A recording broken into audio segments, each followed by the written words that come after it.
KATU, in the spirit of the Northwest, presents the wild winter of 95-96. In Clackamas County, rivers ran wild. Dangerously flooded roadways. We're staying put. We've got nowhere else to go. This is the closest I have ever seen to a hurricane. The brewing cauldron out here. It is an incredible sight today.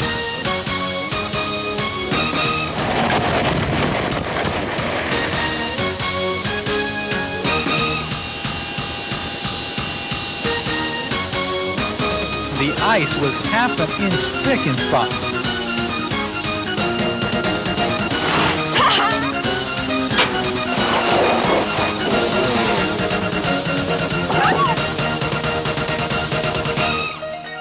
We expect 3 to 6 inches of rain over the next few days.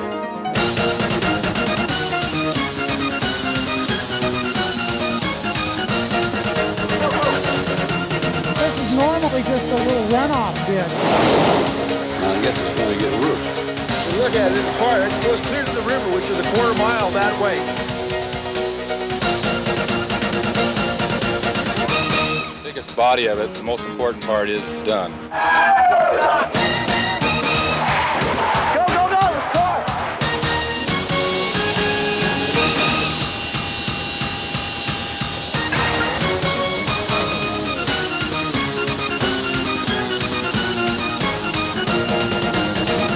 Out right about here.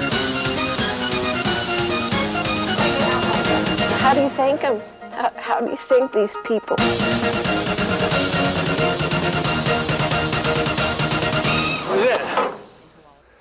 A truly wild winter in the Northwest, from southwest Washington to Portland and the Willamette Valley and the coast, one we won't forget around here for a long time. With all that happened, it's easy to forget when it all started. Late November, record rain and floods, and then our first ice storm of the season.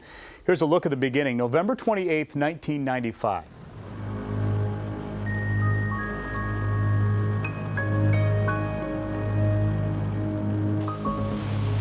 In Clackamas County, rivers ran wild. And while most of us slept, the storm's intimidating rain forced people who lived along the banks from their homes. I had to worry about getting our kids out. You know, and we've got 2 small children that this has been the only home they've ever known. You might call this the Salmon Creek Falls, but this is supposed to be Northeast 156th Street. The flood forced motorists to navigate dangerously flooded roadways. This is surprising that we have this much water with just, with 24 hours of rain. The Zigzag River had already taken part of Carol Wasson's home. Today, it came back for more. In the darkness of the early morning, neighbors heard the frightening sounds as the house was ripped apart. Locals say the Clackamas has only been higher once, in December of 1964, when homes were lost and farmlands ruined.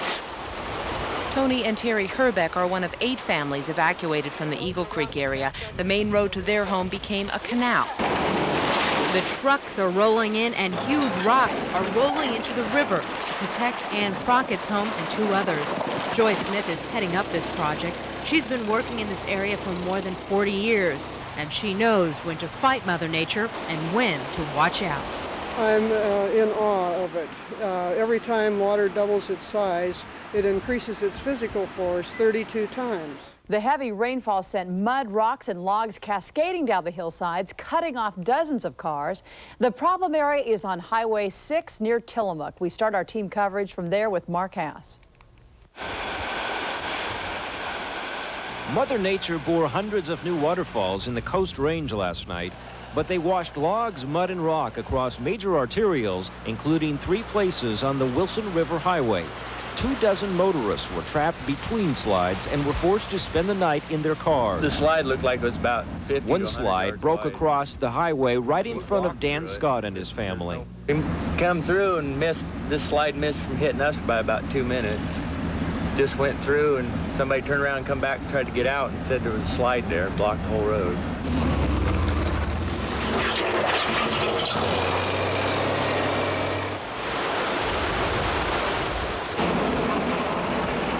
A Coast Guard chopper stood by to evacuate, but lowlanders, even at this RV park, were resigned to hold their ground. The ice chest. We're staying put. We've got nowhere else to go. And then I'll be packing more little things in around now. Meanwhile, the Herbecks put their life's possessions into a small trailer. This is everything I own right here, everything I own. The family will watch the weather like everyone else who lives along the Clackamas and pray for an end to this intimidating rain.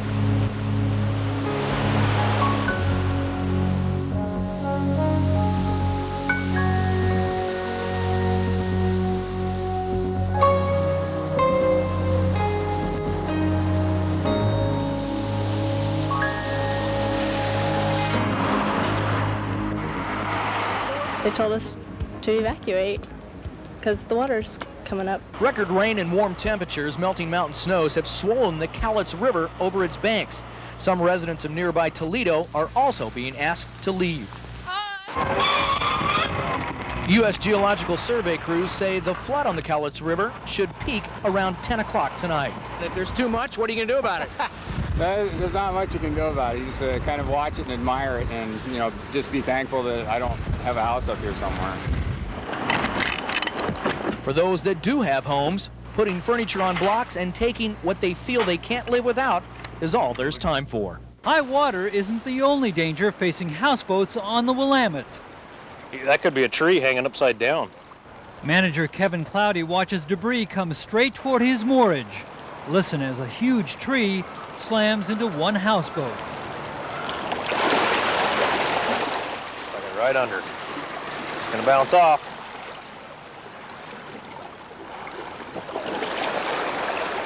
That's been freshly ripped out of the ground too. This time the danger passes. This isn't the kind of water you wade through. The cars found that out the hard way. I'm not going in. I don't get it. Oh. Don't go in. It doesn't matter. It doesn't matter. Don't go in. It's only by boat that Paul Carr can see the damage. I didn't fathom that it would be inundated to that degree. The water hasn't hit the second floor of their home yet, but everything on the first floor is either floating or sunk. It's terribly traumatic, and it's the thoughts of trying to replace all those goods seem insurmountable. A sentimental house decoration is all that Carr can get to, but their children are safe and happy to have their pet rabbits out of the house, and that's what gives Carr strength during this difficult time. You have to draw strength from that and say, we can go on from there. We got the things over time, we will get more things over time. But only time will tell when and if the creek will give these homes back to these families.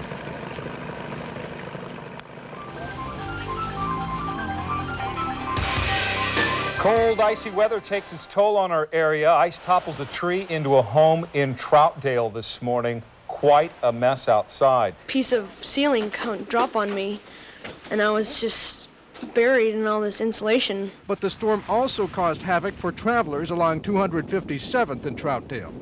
Drivers found themselves stranded as they failed to make it up the hill. Along I-84, truckers and motorists lined the freeway as they chained up to handle the ice and blowing snow.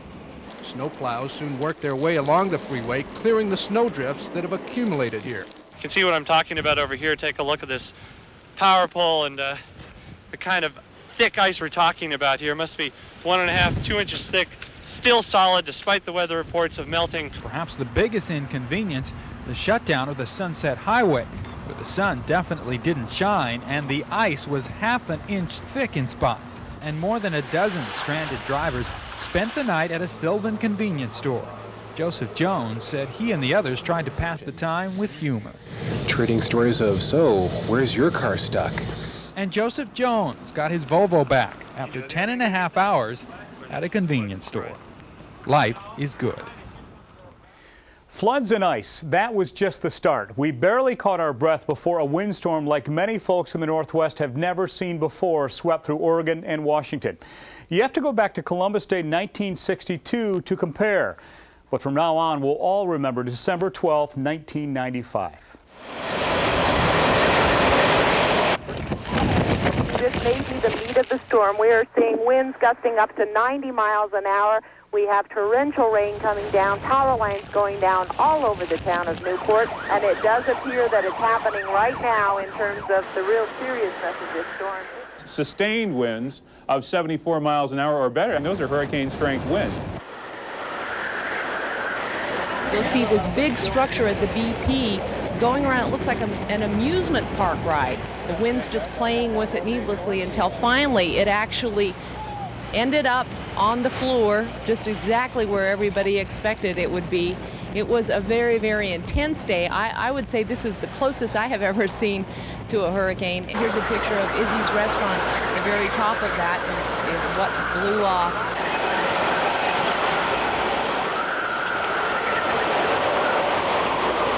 I'm kind of concerned. When we had the Columbus Day storm, there was power outages for 5 to 7 days. Television was virtually useless because of that. So I'm wondering what's going to happen in the days ahead. Jeff Gianola, you have something new for us? You're in the newsroom? Well, this could be very serious. We have a report that the dock broke loose at 33rd and Marine Drive. Well, here we are. We've kind of been following the situation unfold. These boats, approximately 40 of them, came across from 33rd and Marine Drive to about a mile upriver from the interstate bridge. We've been watching these boats, and sure enough, as you can see, one right here, about a 22, 25 footer, is just about to go under. We've confirmed 3 other boats that did sink on their way across the Columbia River, and we think we see the mast of another one just off the dock down here. Several people down here trying to unload their boats and get them off, get their belongings off. It's a very dangerous situation, as we've already pointed out to you. You see people walking around here without life vests on, which to me seems absolutely incredible considering how rough that water is out there. I mean, one false step and you're in the drink and you're a goner. There's no two ways about it. It's a very dangerous situation. We can't stress that enough, and we'd sure encourage people not to come down here. I've spent a good many years out here fishing and recreating along this riverway. I have never seen the kind of turmoil, the kind of cauldron, the brewing cauldron out here. It is an incredible sight today. I can guarantee you that that will not be the last boat that goes down here tonight either. Judging from the pitching and rolling that we're seeing on some of these other boats, literally the bows have come up out of the water and dip right down, decks awash. This piece of stuff that you see in the street, it came off the top of the Port of Portland building that's 17 floors. Happened about a half an hour ago. A woman I talked to said that she was in a conference room in a meeting, and all of a sudden they heard this huge crash, looked out the window and saw this stuff fall over. Now it hit a lamp. They've blocked off traffic on either side, so you have to be careful if you're going to come across anywhere around the Lloyd Center area. And as you can tell, the wind is really starting to whip up. We're at Wilsonville Primary off of Boones Ferry Road, and earlier today, even last night, schools were canceling schools, telling kids to go home early. Well, here is a graphic demonstration. Right here behind me, there used to be a roof. Nothing but sky now. This used to be a play area. Typically on a rainy day, kids would be out here doing their recess. But today, fortunately, the kids were in. You can see the roof over there, about a 60-foot roof, now completely splintered. A tree was blown over in addition to the roof. A very scary scene here. The kids were here in school, but fortunately, nobody was outside. No one was hurt. The highest reported wind gust in the last hour here in Portland was 61 miles per hour with sustained winds at 43 miles per hour.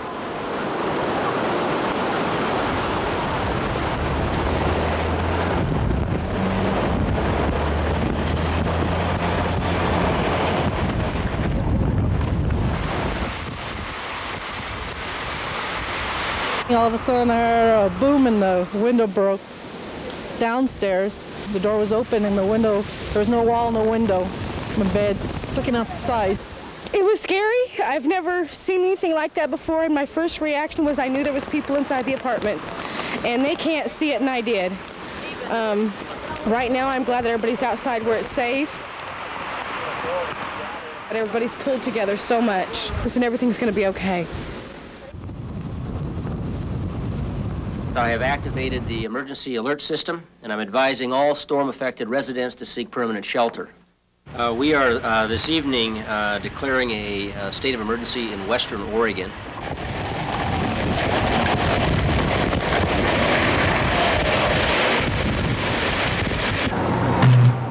And look at those arcing Julie, listen to that noise as that marks. This is where the wind literally snapped that tree. This shows you the wind's power snapping the tree down. This was not the whole roots just being loosened from the rain, but this is where the wind literally took this tree as if it were a matchstick and broke it.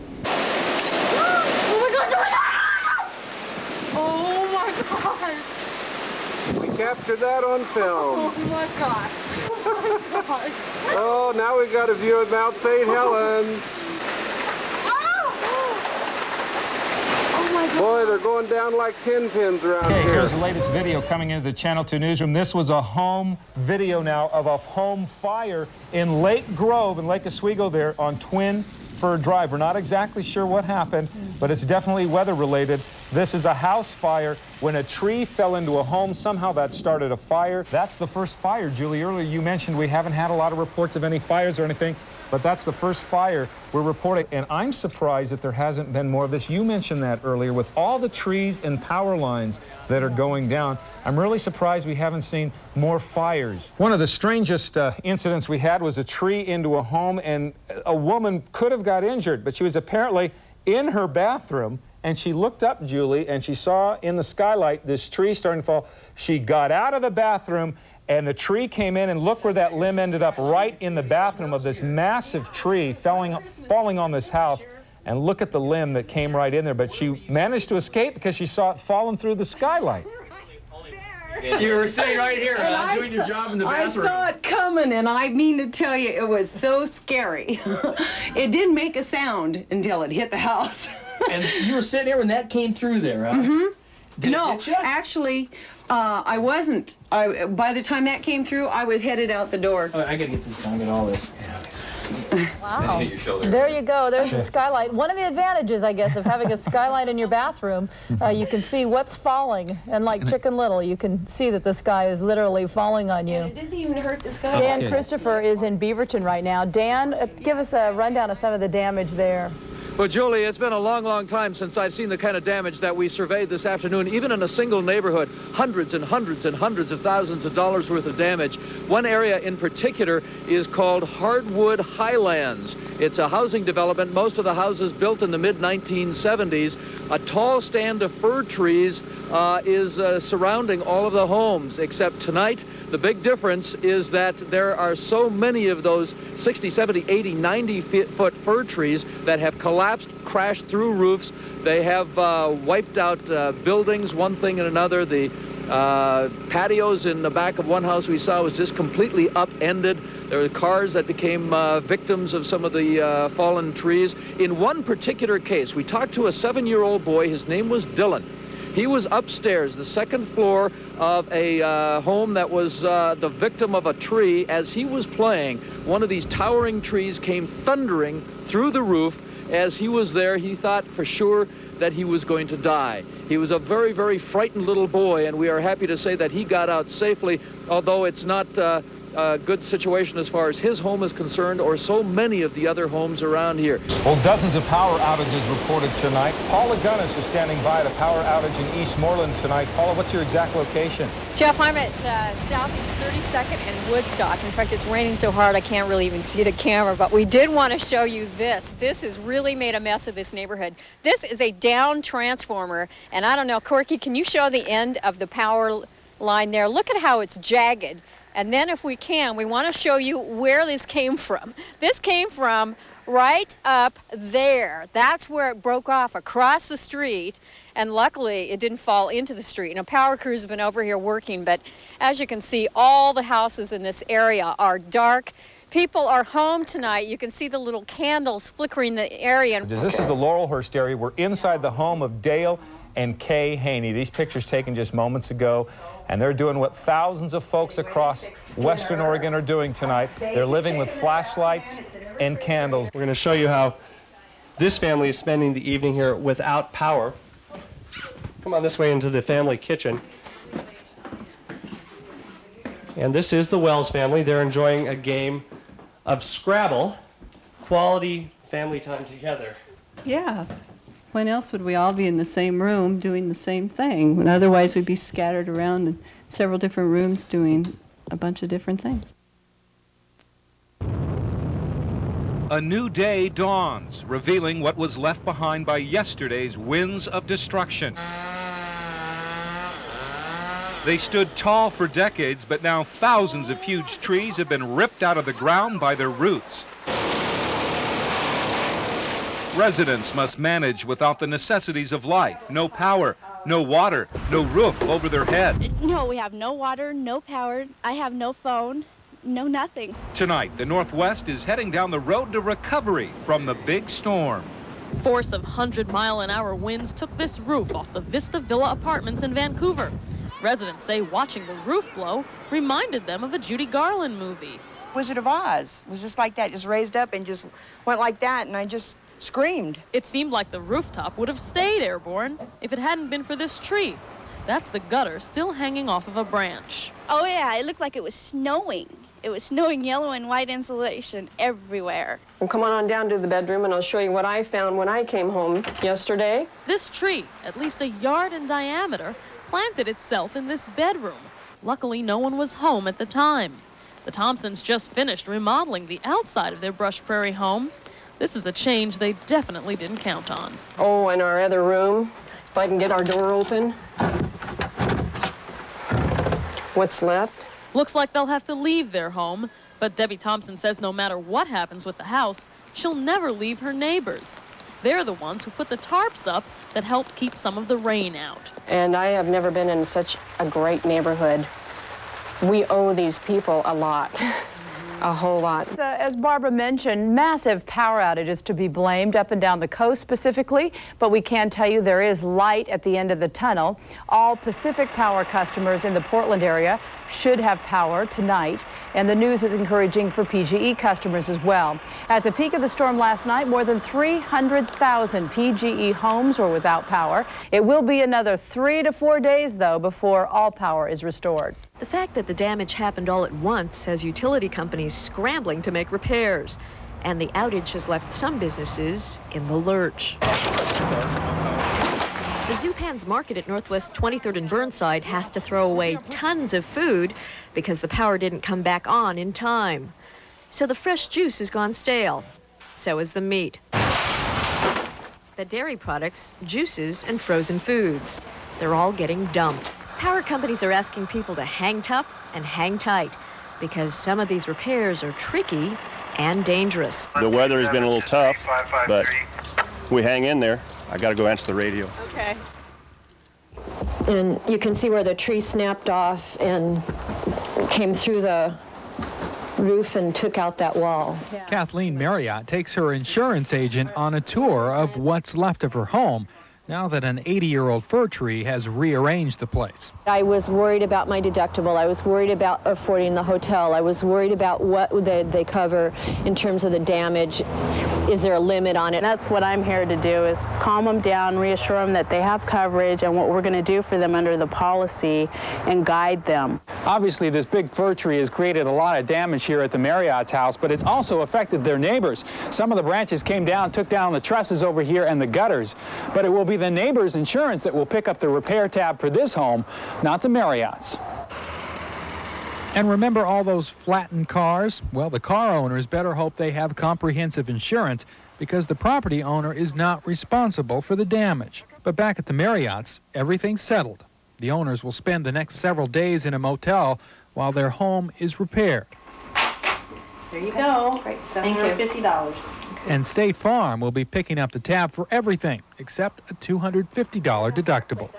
And to give you an idea of the great expense of this storm, Farmers Insurance alone says they expect more than 6,000 storm-related claims at a cost of more than $12 million, just one insurance company. Signs of the storm are everywhere. Imagine the horror of sitting in a pizza parlor when the entire roof blows off. We noticed at the far corner of the building, the roof started to raise up just a little bit on the outside to a covered patio. And we never thought that the whole roof was going to come off, and all of a sudden it just exploded and it was gone. Food still sits where about a dozen customers were eating before taking cover under tables. Had they ran out the door to their cars, they may not be alive to tell their story. We were just about ready to get in it, and for some unknown reason we sort of hesitated.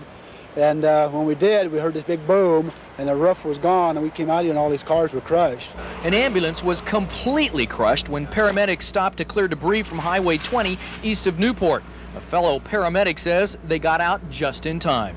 Had just started to walk away from the vehicle. Someone yelled, "Look out." He turned around and just in time to see this tree crush his ambulance. As the terror from the storm begins to wear off, the tragedy of the devastation soaks in. This couple says they might have died had they not gotten out of their fifth wheel home before it flipped over. I don't know, it's the only thing I got in the world, man, and it's gone. And we all got scared. We was gonna just ride the storm out. We thought we were, you know, tough guys. The toughest problem now is getting power restored. More than a third of coastal towns around Newport are still without it. Somehow, most of the area's telephone service is still working. And when the roof came across, they knocked down 3 poles, took all the cables out, but they're still working, thank God. Thanks is what many coastal families are giving tonight as they continue to dig out from the storm that's uprooted their lives. Country folks in remote areas are facing big challenges in day-to-day life today. Grant McCombie traveled through rural Washington County to see how some are coping with no power, no phones, and no water. Forest Grove utility workers clear trees and debris off power lines so the electricity can be turned back on. At Pacific University, 6 huge trees crashed into buildings and across the campus, but haven't prevented students from finding a path toward higher learning. The college reopened today. In the nearby rain-soaked countryside, Washington County's rural residents are just beginning to live with the fact they have no power. Mike Hundley loves the view of his 18 acres from this huge deck, but yesterday he worried the winds would carry it right into his house.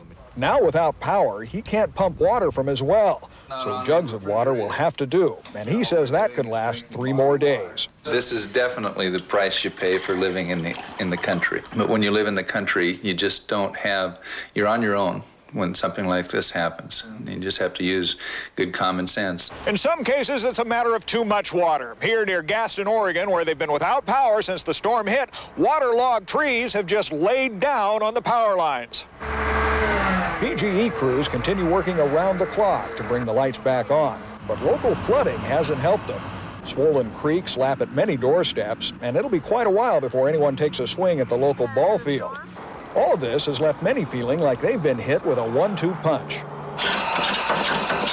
Still, many aren't ready to throw in the towel. Dilley resident Liz Jordan says the inconvenience of cooking and lighting with camping gear does take some getting used to, but she sees a silver lining in the dark storm clouds. Oh, it's kind of nice not to have the television on. We're actually talking to each other and playing games and reading. I think my daughter actually got her homework done last night. That's a sense of humor that may well be tested in the days to come. Near Dilley, Oregon, Grant McCombie, Channel 2 News. An aerial tour starting at the coast and stretching to the Willamette Valley shows off the incredible damage from yesterday's big blow. Governor John Kitzhaber has now had a first-hand look at the storm devastation along the Oregon coast specifically. A Channel 2 news crew rode along with the governor as he took an aerial tour of the coast aboard the Air National Guard plane. The governor also toured heavily damaged areas on foot and visited with troops helping clear Oregon coastal highways. The governor says his office is hard at work on a statewide damage estimate and that a request for federal disaster assistance is likely.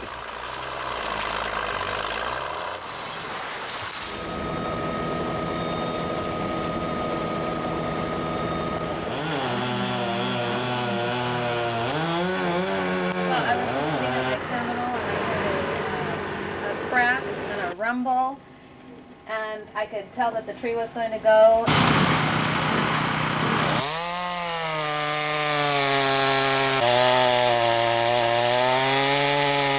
If you have a tree down in your yard, you're responsible for having it removed.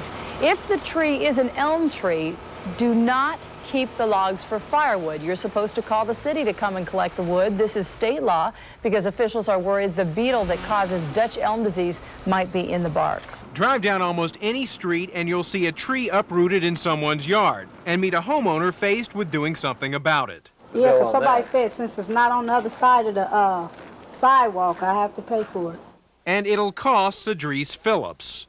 Somebody came over and told me that they would come cut it down like $250, so I'll probably end up having to pay $250 and get it cut up. The city doesn't charge to saw up trees that are creating public hazards, like this elm that fell across Northeast 20th in Irving. But homeowners are responsible if the tree is on their property. City tree experts say it's best to hire a reputable tree service and not do it yourself. If you want to tackle it yourself, you are taking some risks. It's dangerous work. Trees twist and turn, and a lot of them are under pressure from the way they fell. It hits the ground, it's quarantined. If your tree is an elm, state law says you can't keep the logs for firewood. The reason? A deadly tree disease. One of the insects that passes the Dutch elm disease harbors in the bark of the wood here, and so it's just eliminating a chance that we might infect another tree. You can see removing trees is not only a dangerous but delicate business. The experts say don't be in a hurry to hire the first tree service that comes knocking. Ask for references and check them out.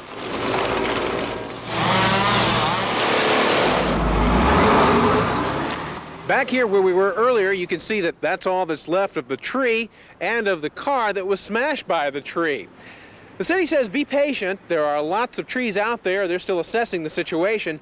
They will come if the tree is in the street, but if it's on your property, remember, it's up to you.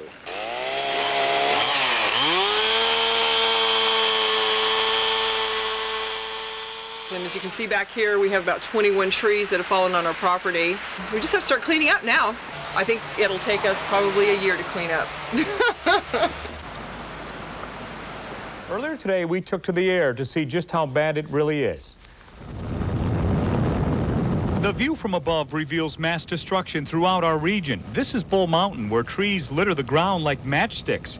Take a look at this house along the Tualatin River. Trees cover it like a blanket. A fly over the coast provides a dramatic view of a mudslide that's closed Highway 101 near Manzanita.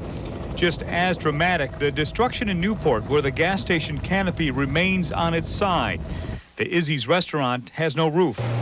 Governor John Kitzhaber also took to the air today to survey the damage along the coast. He's already declared the region a disaster area. Now he says his office is hard at work on a statewide damage estimate and that a request for federal disaster assistance is likely. Take a look at these dramatic pictures from southwest Portland. The driveway of this home was turned into a bridge from the street to the garage. The earth underneath the driveway washed away during the storm, leaving a huge empty space below. The homeowners have roped off the driveway as a precaution. People living on Sovey Island had double trouble from the storm. The wind knocked out electricity, which means residents there can't get water out of their wells. Owners of this dog kennel were gathering water from storm drains to give the animals water boarded there. Humans there are relying on bottled water. They're also coping with cleaning up the mess made from downed oak trees on their property. And one resident tells us an adult foster home on Sovey Island has been hit especially hard with no power or water. Well, one of the most dramatic examples of the storm's destruction was the fiery explosion of a Lake Oswego home. Sheila Hamilton talked to two families and a neighbor who say a Lake Oswego city worker saved their lives. Today, it is a pile of charred wood, a devastating scene of disaster. But yesterday, this was home to two families, Rebecca Williams, her baby daughter, and her parents. The Lake Oswego house burst into a wall of flames and collapsed on the front lawn. It was less than 2 minutes after a Lake Oswego city worker smelled gas and cleared the Williams to safety. Williams says this huge tree had blown over, pulling the gas main from the home. Maintenance worker Wayne Benson pulled people to safety, then went back to the home to turn off the gas. I'm sure that he didn't really think about how much his life was at risk. He did save those people in the house there, because if he hadn't gone and told them, get out of there, it's going to blow, they would have been inside. As Benson turned a wrench on the gas, a power line sparked, and the house erupted into a ball of fire. It's kind of like being in the mouth of a volcano. Benson is in the hospital with burns to his face and lungs. Just, I'm a guy that was doing his job, and that's the way I've been my whole life, is if I see, something bad happening, I'll step in and try to change it. Burned into his mind is the image of Rebecca carrying her 15-month-old baby to safety. Now that I think about it, I remember, I have a 10-month-old daughter, and I hope somebody would do the same for my family if in that situation. If there's anything good that can come from a tragedy like this one, it's watching how people pull together. Already, Rebecca has had offers for a place to live and food and clothing for her 15-month-old child. But the biggest gift came from Wayne Benson, a man who risked his life to save others. Thank you, and we'll be in touch. We will be getting in touch with him because I would really like to tell him personally. Just if it weren't for him, we might not be here. So. Well, you'd think it'd be hard to top those pictures and stories, but not in this wild winter. By mid-January, the weather took another turn. Snow, cold, ice, and then rain, all combining to create the worst flooding in the Northwest in more than 30 years. We'll pick things up January 18th with a surprise snow.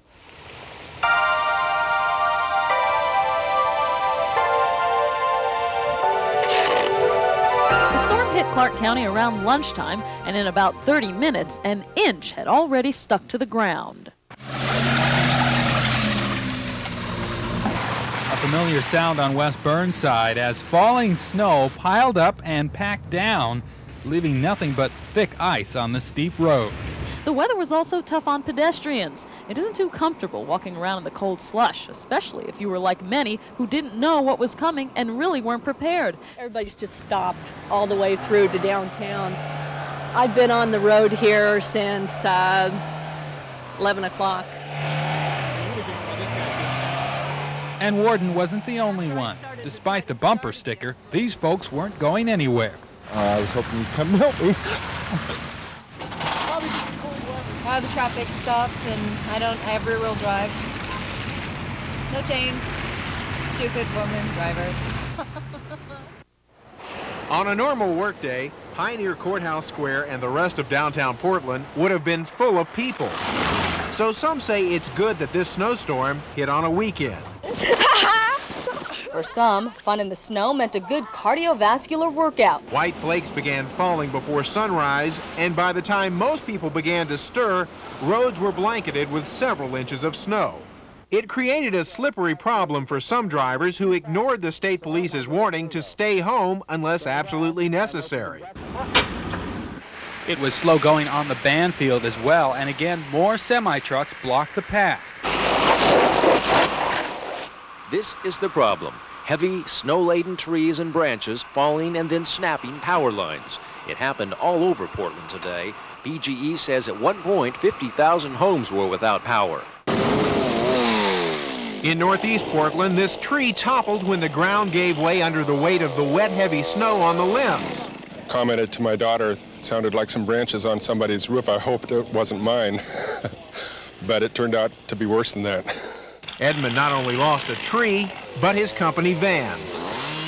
Neighbors pitched in to help remove the big Doug fir and clear the street. It was also slow going on 205 at Clackamas, forcing many to chain up. Frankly, I don't have a whole lot of experience driving in the snow.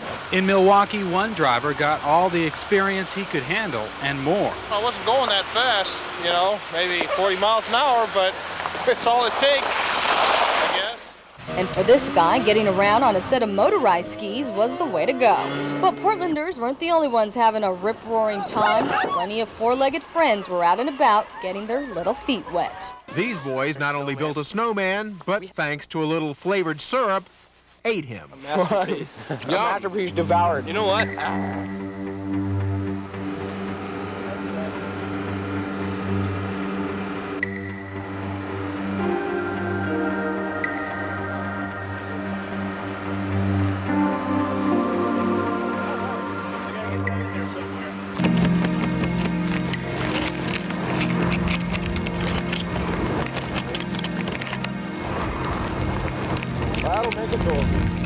On Highway 26 near Sandy, cars like this one left on its top reminded other motorists to drive carefully.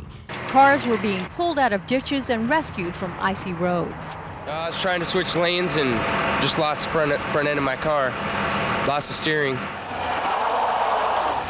As winds picked up, snow swirled over the top of the roads, making it for icy driving and tough to see. It was not a great Sunday drive for these people trying to get around near West Burnside this morning. Without any traction devices, the car tried to get up the hill, but kept sliding down. Clark County got off to an unusually quiet start. The icy Sunday morning kept many indoors. This is what it was like walking earlier today. Most people decided it wasn't worth driving on the icy streets. They stayed at home. And those who tried to get around by walking also found out it was a slippery one. I was coming this way, he was coming this way. I see him, you know, you can see his tracks right here almost. 5 people were involved, 2 of them critically injured. You can see the ice made it even more difficult for emergency service crews to get this gurney into the ambulance. The foul weather was foul for one of our fine feathered friends. It just wasn't ducky for this duck that kept slipping and sliding on the ice.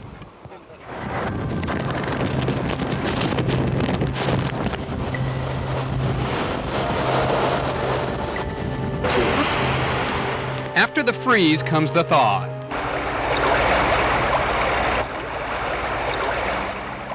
And already there are signs of high water. Well, right here we had water going across both lanes, and I just unplugged the catch basin. You seen a lot of that? Yeah, we're going to get more before the day's over. And before the week is over, the flooding may be on local rivers instead of local roads. We expect 3 to 6 inches of rain over the next few days.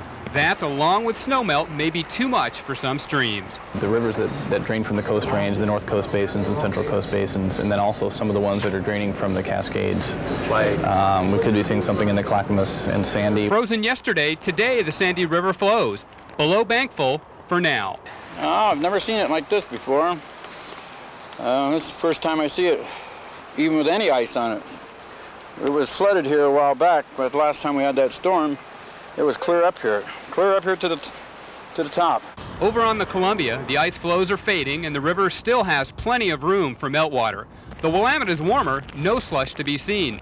So even with the heavy warm rain and the melting snow, these giants are not likely to flood. But the rivers and streams that feed them have a much smaller tolerance for winter's next onslaught. They've been at this 3 days in Union, ever since Mother Nature took a detour down 10th Street. Just with the river flow coming up, it was backing up to the house, and hopefully this will keep it out of the garage. As you can see right on the house, we're within about 2 inches of whatever's going to happen there. Carol Lee Dixon usually watches traffic roll down her quiet avenue, but today it's a river flooding her yard. I just never expected it to get this far. I thought we'd be able to divert it. And it's diverting, but it's getting deeper. And like 6 of her neighbors, 3 feet deep in the house. 5 days of 20 below temperatures turned Catherine Creek into an Arctic ice floe, 10 feet thick. But underneath, a powerful stream had to go somewhere. Here it's being diverted to save more homes.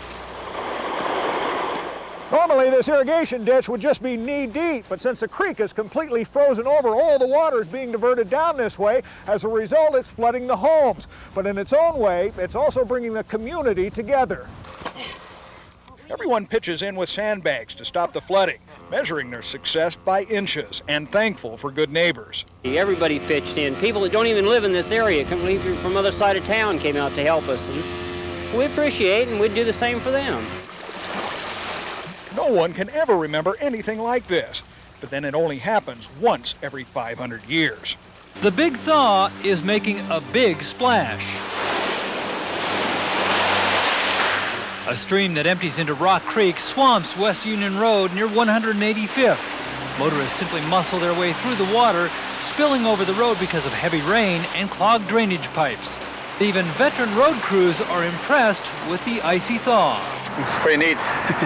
But probably the aftermath ain't gonna be so great. Could this trickle eventually turn into a torrent? Experts at the National Weather Service say there is a possibility the warm, heavy rains could eventually spark widespread flooding. People making the morning commute were caught unaware that Fano Creek had come up so much. You could see drivers making the decision whether to forge ahead and drive through the high water or turn around and try a different way. Floodwaters are causing major headaches for people living in a West Side apartment complex. 30 units in the Cedar Mill Crossing apartments flooded this morning. The water continues to rise. Cedar Mill Creek is normally only a few inches deep. Today it has risen to more than 8 feet. It looks like this is the first wave of a series of storms headed our way. Natalie Daly thought it was a nightmare, but she wasn't dreaming. Police were outside her home at 3 in the morning in a rowboat. They had a boat. They had a boat, a raft in my driveway. It was outrageous. It's raining like it's going to be the last flood of the century. We climbed into the boat and they rowed us out of our driveway. It was absolutely astonishing. She is one of 120 people evacuated in the darkness of morning. By daylight, much of the water had receded, but the steady rains had wetlands and farms looking like huge lakes. This is Seehofer Flats, and when it floods, you can see why they call it that. But even as the water lapped up around her farmhouse, Mrs. Seehofer wasn't worried. Oh, I don't think it will. Never did before. And if it does, well, that's what's going to happen. Officials have yet to determine the scope of the damage. I think this is one of the fastest floods we've had in a long time. It literally came up overnight. While more rain is predicted, many residents who were yanked from their homes are praying that it won't fall as fast so that they can clean up and dry out without ever having to go through this again. It's not just the wet carpeting and wet flooring, it's the things you left behind. You can't take the dog and the cat with you, you know? So it's a very scary night. The floodwater came from up the street, where driving was tough. A car left high and dry from raging floodwaters pouring down the hillside. My neighbor's in bad shape. Every time he does overflow, it goes down into his property, and it looks like he's getting it worse than normal. The power of the gushing Malala takes down tall, healthy trees. Sure is. Washing them far downstream. The way we describe the Malala is it comes up fast and it goes down fast. Joan Nason has lived along the Malala for 25 years. You can watch as the river starts soaking her backyard and heads towards her home. Take a look at these pictures of the river. It's at Mill Dam near Estacada. Look at this. The Clackamas River running near its highest level in 10 years, spewing water over the spillway of the dam. The River Mill Dam generates power for PGE. What a difference a day makes. Yesterday, it was the ice we were worried about waking up. Some of my neighbors saw them slipping getting that morning paper. Was that only yesterday? Yeah. Yeah, what a difference it makes. Let's go to Curran Snipes again. Curran, you probably remember the difference between yesterday and today, right? You stay right there, Curran. We're going to compare. This is Curran yesterday. And look at that, Curran, your slip sliding away there. Tonight, you're wet. Yesterday, you were sore. You took your little fall there. What do you prefer, Curran? I think I'll take this nice wet weather any day. No doubt about it, homeowners are taking a beating this winter. First, it was wind, whipping trees on top homes. Then, a deep freeze paralyzed people's plumbing from within. Now it's floods lapping at the front door. Tom Jaffe doesn't live anywhere near a stream, but the ground is so saturated it's even backed up his French drain. It's not handling it. It's overflowing and going down into the basement. He had this sump pump on most of the night. That kept his basement from flooding. Marie Matzies thought she had a famous river flowing into her basement.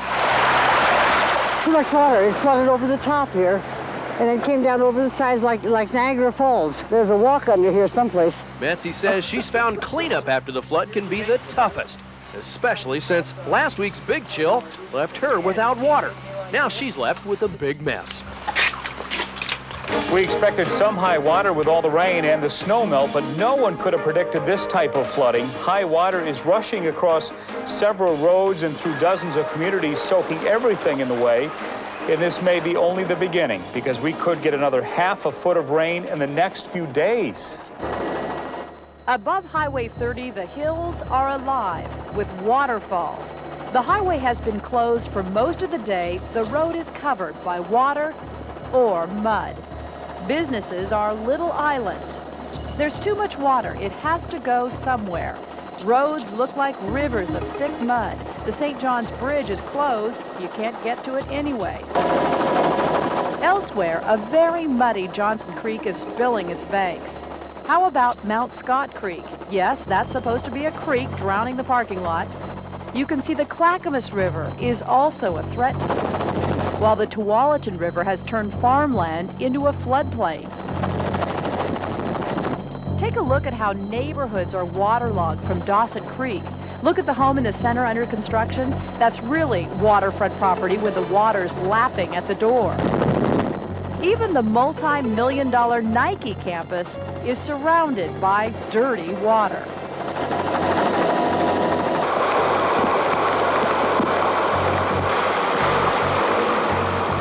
Never seen anything like it. Water from here clear there.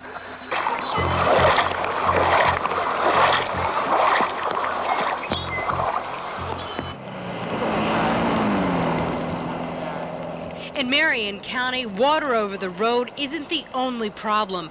Part of Highway 22 is starting to fall apart.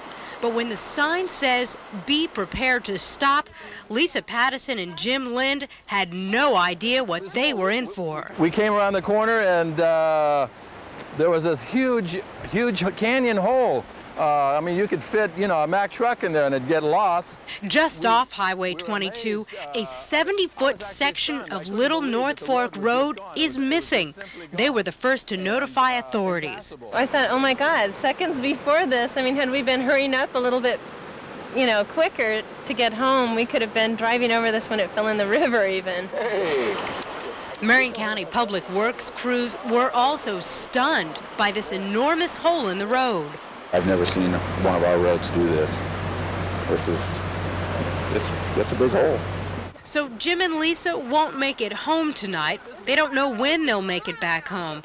They've already tried 2 alternate routes, no luck. Even going home and taking everything for granted, you can't do that. You come upon something where you might not be here right now. 1 minute this was a passable highway, and the next second it's just a huge hole and it's impassable, and it just boom, it happens, and it's just incredible, the power of the earth.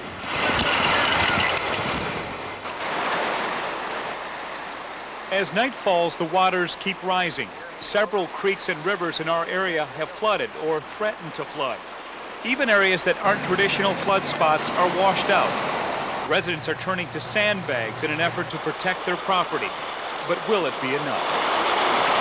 Now take a look at this. You can tell how high the water is behind me, but I'm going to use this spotlight to point out what's happening just on the bridge, just below where we are. You can see the creek now is barely making it underneath that bridge. And over here, we can see just how close Salmon Creek is to take it out to Robinson's house.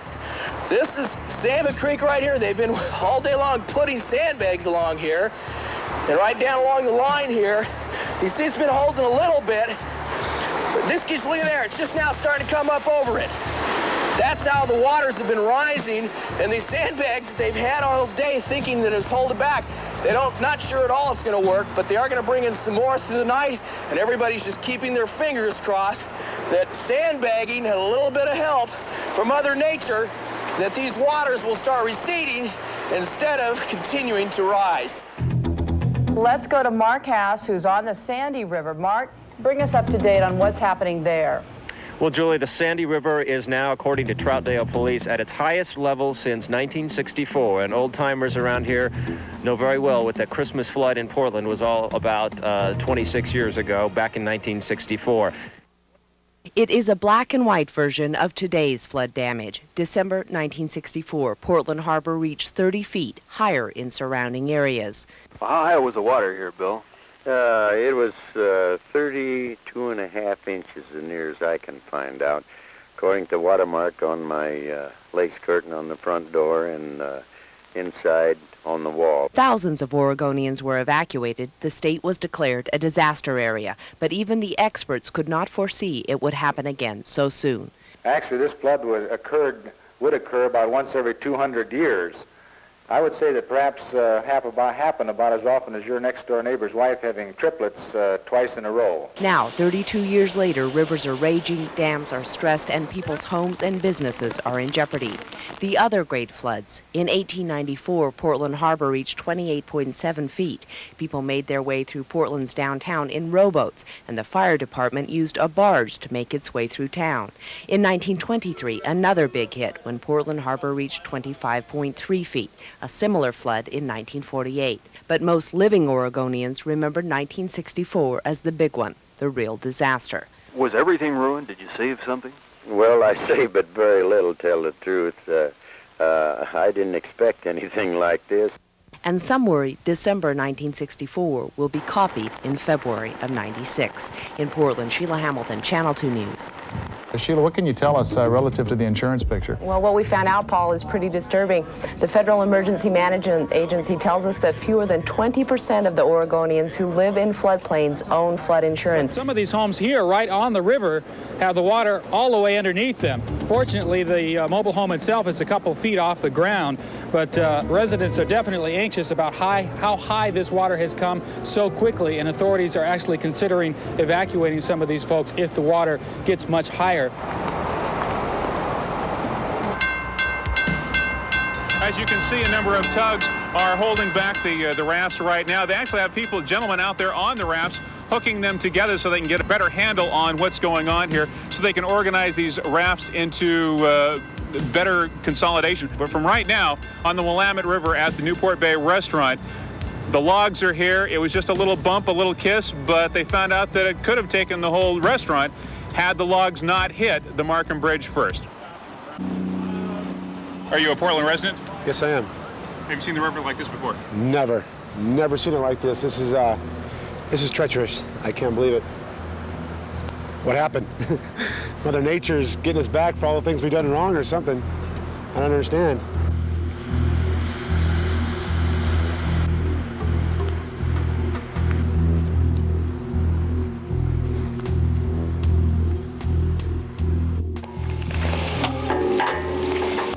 It's risky business for Jerry Graber, giving the heave-ho to floating debris that threatens houseboats on Southey Island.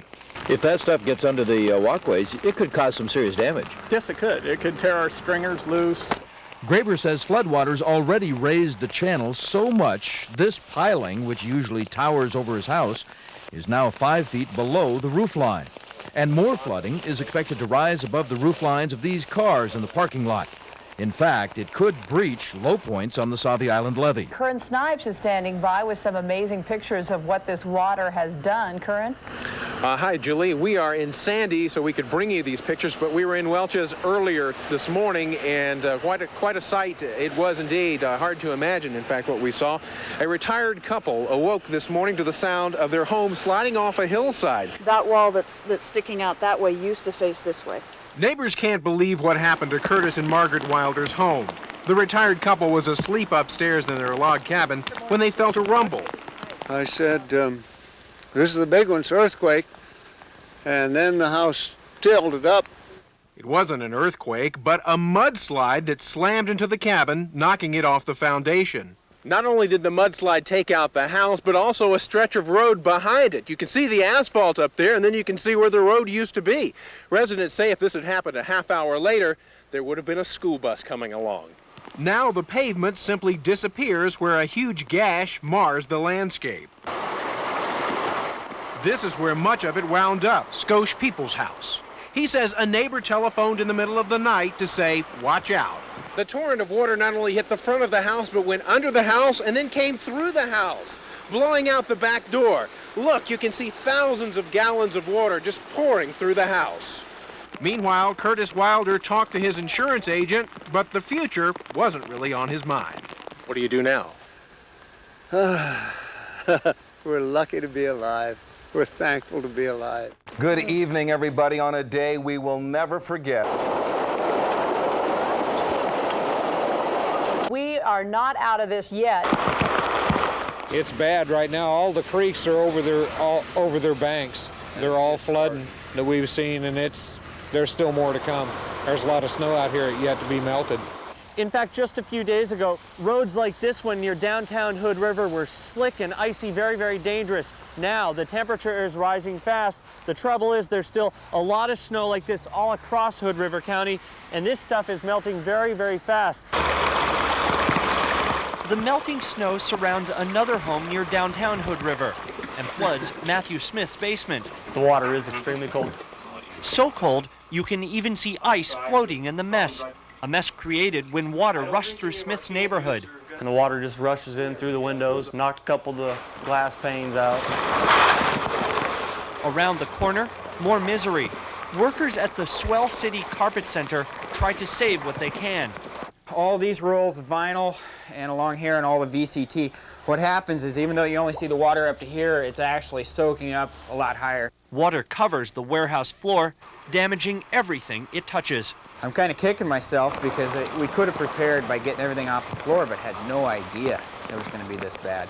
We are asking people to stay indoors, not travel if they don't have to stay off the telephone so emergency people can communicate with each other. It's been a soggy day over in the Oregon coast, and frankly, there's just no easy way into Tillamook County tonight. Let's go to the video and I'll show you. There are so many reasons. Here is a huge one. This is Highway 22, a huge cave-in extending about 50 feet back underneath the pavement gave way and basically forced all motorists to turn around and head back towards Highway 18. This was near Hebo. Here is the big reason most people cannot get into Tillamook tonight: a flood.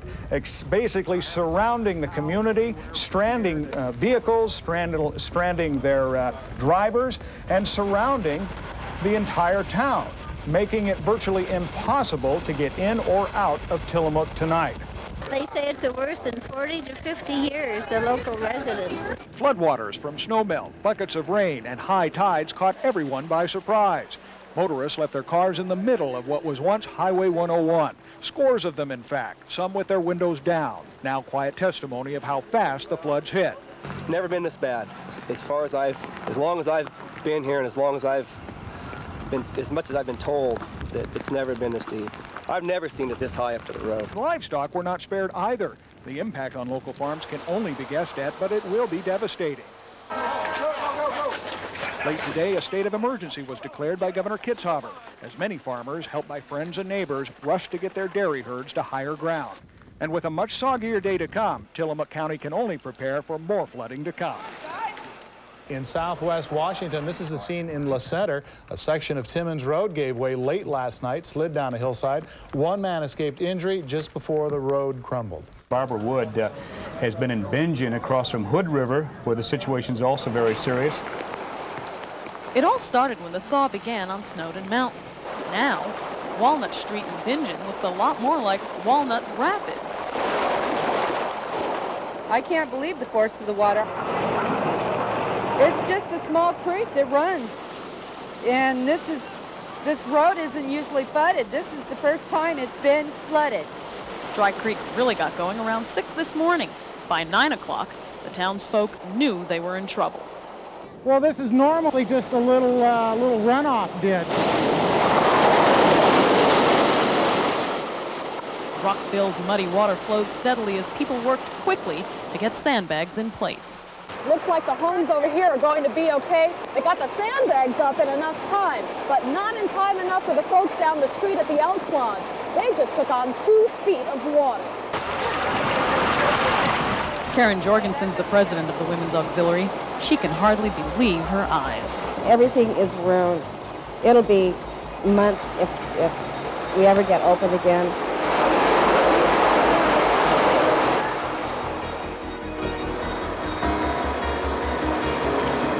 Now take a look at this. This is the Clackamas River near Estacada. This is the second highest flow through the River Mill Dam in history, the second highest flow.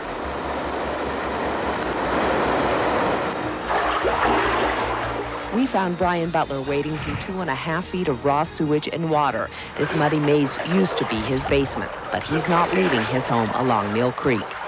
We got flooded from the opposite of the creek side of our house, so it really was something that we weren't prepared for. Butler's gambling he'll be safe, but many others who made the decision to stay put are now trapped by the river running wild. Anxious residents of this mobile home park in Carver could do little but watch the rising tide.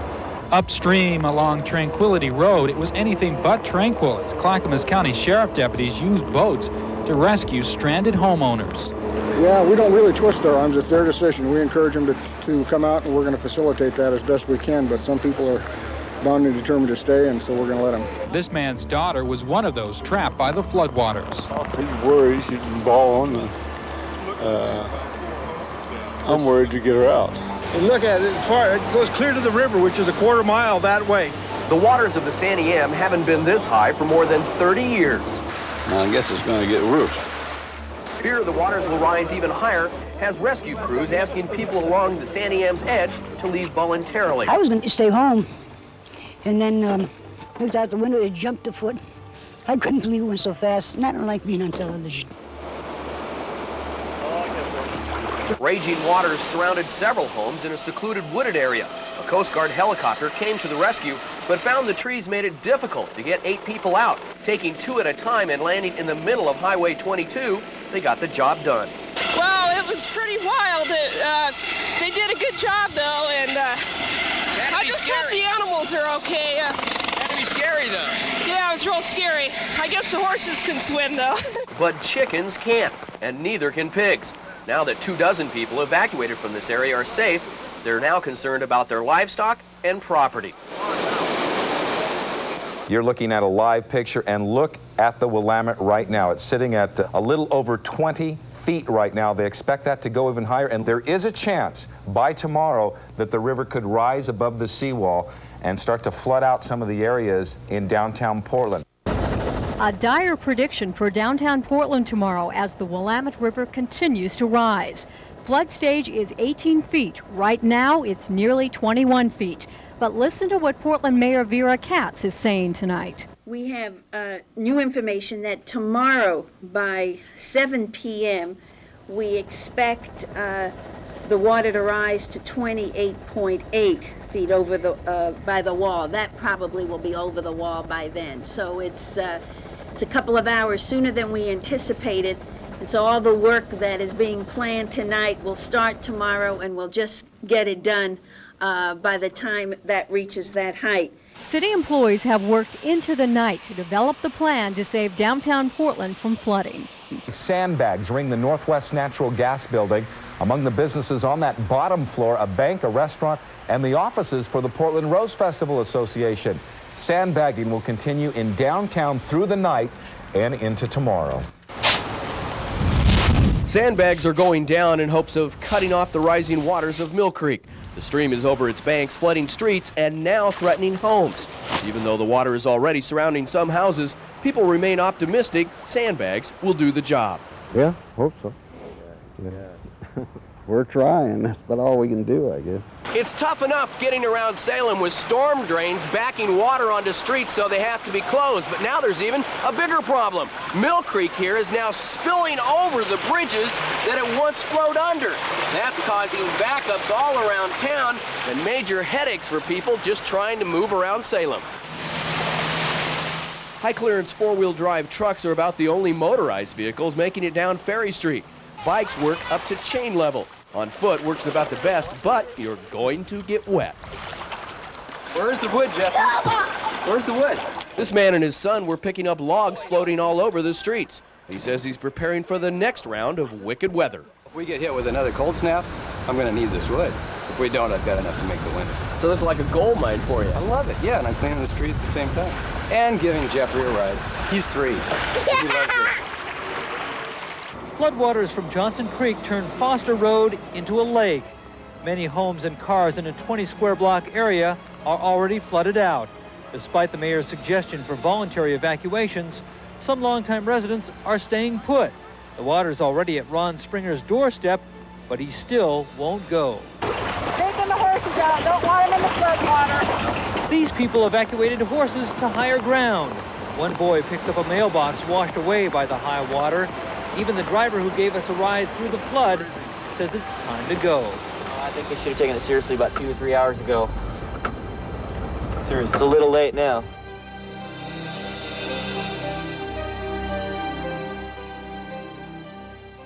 Right now, joining me is Commissioner Earl Blumenauer, who's been out this morning, I guess, assessing the situation.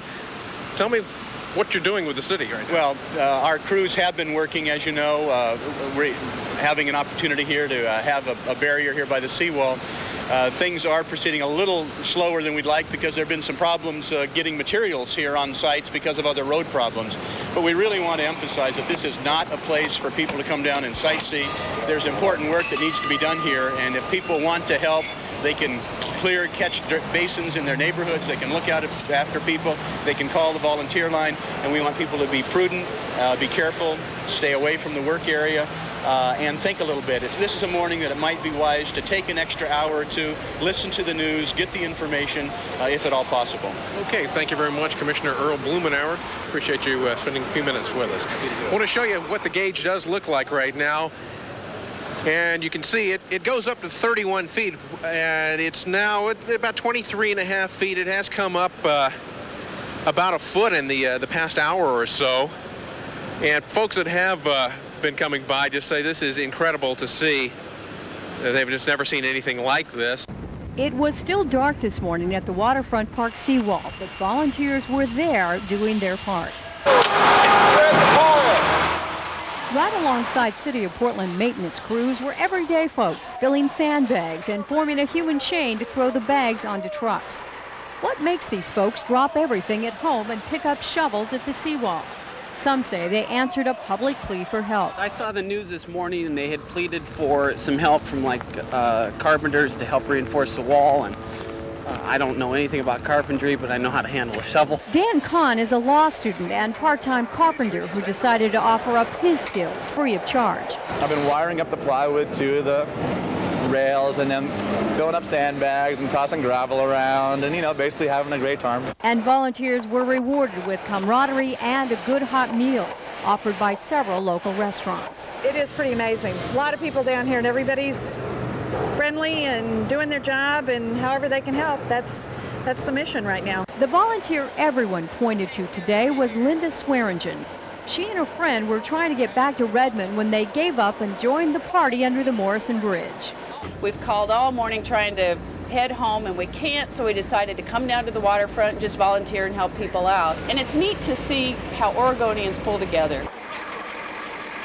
Right here we've got just a few remnants of some sand. This is where the volunteers all scrambled to put together the sandbags. But it looks like they've got everything under control here right now. It looks like that they have got the barricades up, and that right now it's just a matter of standing by waiting to see what happens.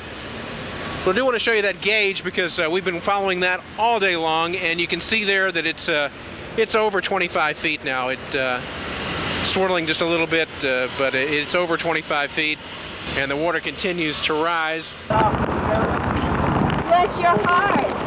Sure, I'd love to volunteer. You guys doing a good job. Well, what can I do? They need. Thank you again. Still quite a bit of stuff to do, and we'll be busy for some time here, but the biggest body of it, the most important part is done. We have some shoring up to do, bolting and stuff to do down there. We have some jersey barricades to place, some more sandbags, and I think we're going to put some gravel in some of these places like we have here. Gary, if the river goes over the seawall, what happens now that this stuff is pretty well in place? Well, we hope we just get to stand back and watch it slide on by. Basically, the barricade is to slow the water from coming over. It isn't going to stop every drop, but it's going to let more water go by than comes in. You surprised that this went up so fast? Yeah, I am. What I'm also, you mean the work or the water? The work. I'll tell you, 4 hours ago, I never would have bet on it. We had a lot of volunteers. We've had more city involvement too, and the volunteers, I think, is what really put it over the top. The volunteers have done a stupendous job in getting all of this pretty well shored up. We've got plywood for most of the 2 miles along Waterfront Park, plywood, and 30,000 bags of sand. To the Willamette Falls area, and you can see behind me just how dramatic the picture really is. The falls have pretty much disappeared in this sweeping current that we have right now. I just talked to somebody who told me that there's normally a 25, 30-foot drop in the falls there. That has pretty much filled up, which gives you an indication that's about how high the water is. By 6:30 a.m., the Columbia River reached 23 feet. Flood stage for this area on Columbia Way is 20 feet. Just the awesomeness of the power of this river. Seeing the river this high under the I-5 bridge is an eerie sight. Many residences and businesses all along the river did what they could to protect the buildings. Many have evacuated, and Vancouver isn't the only area in trouble. I was here in '64 and there was a lot of water, but I don't remember it quite that high. I live in Woodland and we moved our trailer out at 2 o'clock this morning, and our park is underwater. In Washington state alone, 6 counties have declared a state of emergency, and of course this is one of them.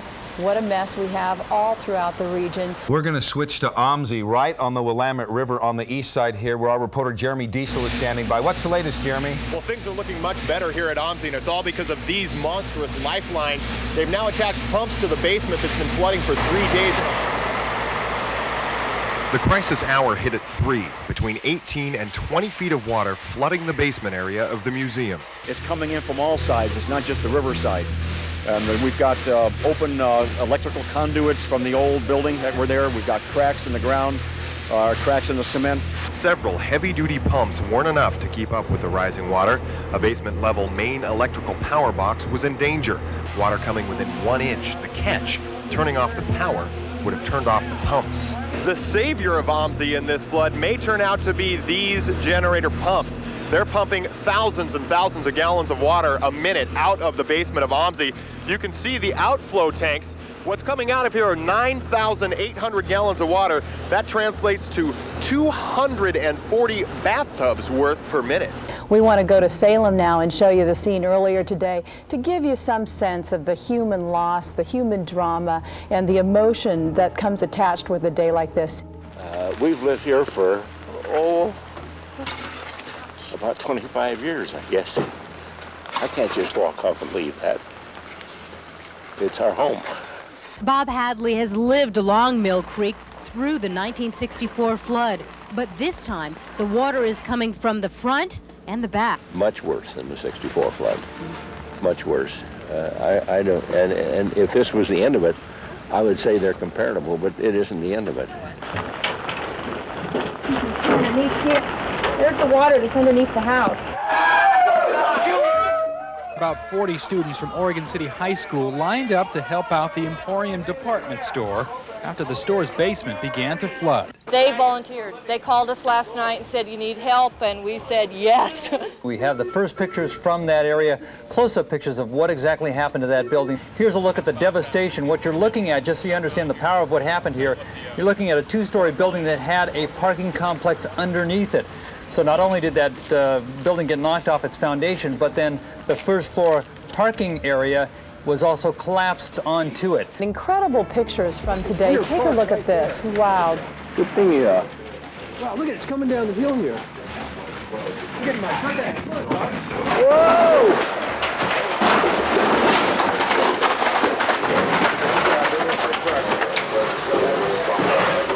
I knew I should have gotten out of here. Something was telling me.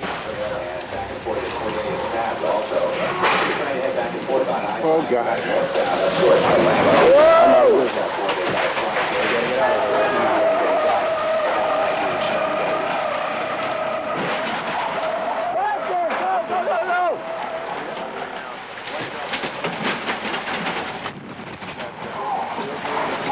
Keep going, keep going!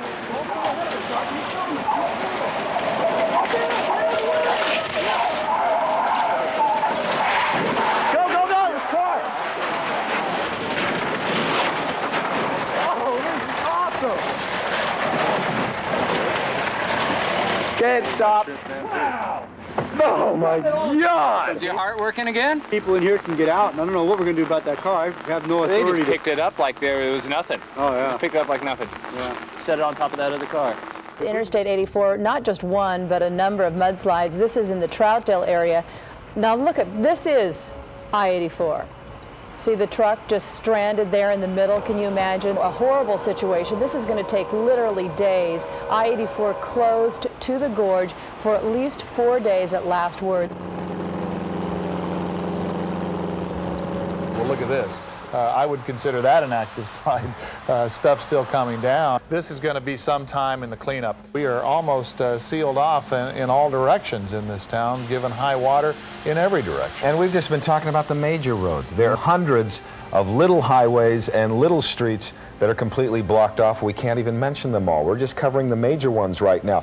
The good news, if you missed it earlier, Matt Zaffino, who's as good at watching the river as he is at watching the skies, told us some hours ago that tomorrow's crest, which is still expected to take place sometime around 10 a.m., will not be the anticipated 30 feet.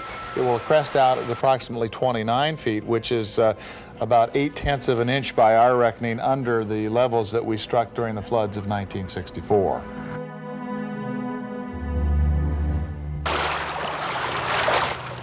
The Spencers return home to their flooded mobile home park for the first time since the Klatskanai River ran through it. Inside, Candy Spencer checks on the 2 cats she had to leave behind. Oh, come here, baby. Oh, there she goes. Oh, baby. Oh, no. The cats are okay, but their home is a muddy mess. All across Klatskanai, people are cleaning up. Vernonia woke up Thursday morning to a nightmare. Nehalem River and Rock Creek flooded out the northeast Oregon timber town. Rowboats the only way to get around. Access roads were washed out, cutting off the flow of supplies, food, utility workers, and a way out of town. The worst thing was that it happened so fast here in Vernonia. In just a matter of hours, the Nehalem River flooded the entire city. No one had time to prepare. What was under 4 feet of water yesterday is now under a layer of mud. Here's a look at the disaster one Oak Grove family discovered today when they returned to their flooded home. Flood. My house, there's still mud in my house from the '64 flood, so this house has now lived through 2 major floods. If this one's salvageable, I don't know. Oh, it was getting to be a real nice home. We've been working on it for about 4 years, or 4 or 5 years now, and had all brand new floors throughout and drywall. We were here at 1 o'clock in the morning. It was like to our ankles, and this is the first time we've been in the house since 1 o'clock this morning. Good job.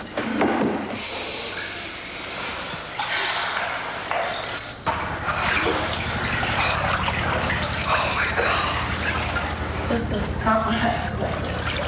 Not at all. I was a kid, no. I gotta get out of this water. Oh, God. A lot of us don't know what we're doing. I'm looking at my house going, I don't have any idea where I'm going, what I'm doing next. 18 square blocks of downtown Tualatin are under as much as 2 feet of water.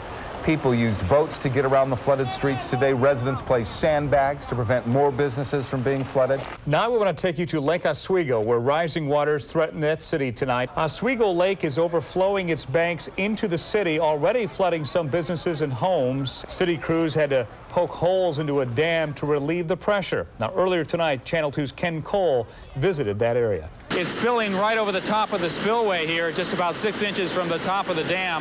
A tremendous amount of water flowing through here right now as they try to relieve some of the pressure. There were a lot of folks that were fighting desperately with rising floodwaters, trying to save their homes, filling sandbags. But again, the Tualatin has just been a relentless river. Also, the Willamette River is causing the same problems here in Lake Oswego. Pictures taken from the air today show just how close downtown Portland came to flooding. You can see this industrial area just south of the River Place Marina covered with water. Let's move on to downtown Portland. The tense flood situation at the River Place Marina easing somewhat tonight. The water did manage to make its way into the River Place Promenade. There's the Harborside restaurant there and other businesses. However, a row of sandbags protected the businesses from any major flooding. Up in the air, you can get a better view. Images and pictures that will stay with us forever. The flooding caught the attention of the White House. President Clinton came to Portland to survey the damage on Valentine's Day. He found people coming together, neighbor helping neighbor, in a time of need. President Clinton views the damage from above. A helicopter ride down the swollen Columbia River into Cowlitz County. On the ground, he walks through a woodland neighborhood badly damaged by the flood. God bless you, Jeff, and you're with us for the next flood anyway. Thank you. President Clinton visits the home of Doug and Delois Jungnickel. This is what he sees inside. 3 feet of water in the family room, a badly damaged floor, and personal possessions left out to dry. It's a bad flood, and these people have lost a lot, but you know, that we'll just all have to work together to help them put their lives back together. I hope everybody in all the little towns in the United States see this, and maybe it gives them hope for the government helping them if anything ever happens. You know, it gives them a better feeling, really. The president delivers his message of hope to about 300 people on Rhododendron Street. Most are flood victims. We will do what we can to help you put it back together and get going in the right direction just as quickly as we can. Next stop, City Hall, where the president praises the cleanup effort by volunteers in a small town like many others hit hard by the flood of '96. Just don't forget, folks, this country is made up of woodlands.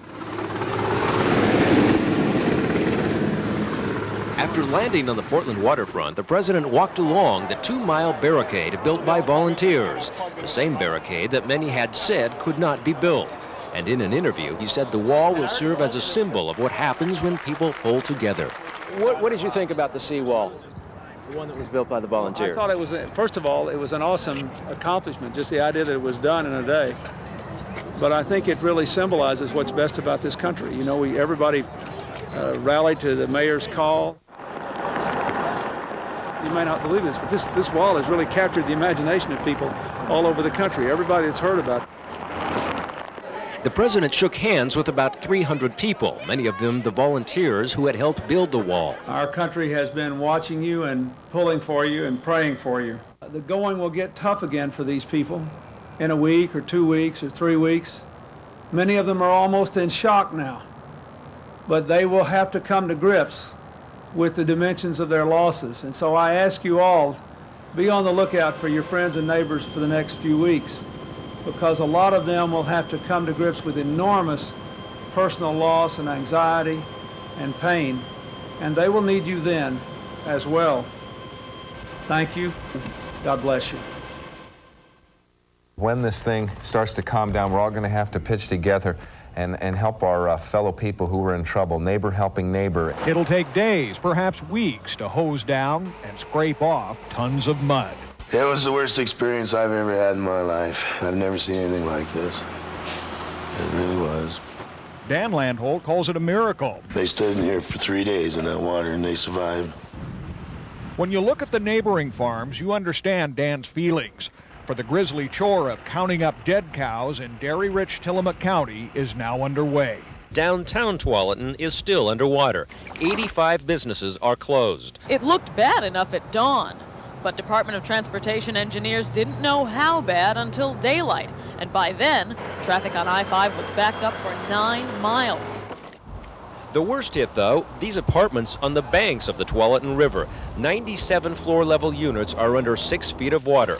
The only way into the apartments for flood victims and journalists is by water. You getting your stuff out? Yeah, just a little clothes and stuff. 50,000 cubic yards of mud. The slide hit on Friday night, just as road crews were finishing up cleanup from another slide the day before. They were only minutes away from opening the roadway to traffic. We were cleaning up the road with one last shot of water, and kaboom, the whole thing probably 5 times bigger than the first one came down. More than 200 people have been forced out of their homes, and no one except Mother Nature knows when they can return. It's a world turned upside down for the Gebhardt family. All of this stuff is clothes that were like mud damage. The Clackamas River raced through her home on Semple Road. It's just devastating. I don't even think it's really even hit me yet, the loss of all of our things, our clothes, our pictures.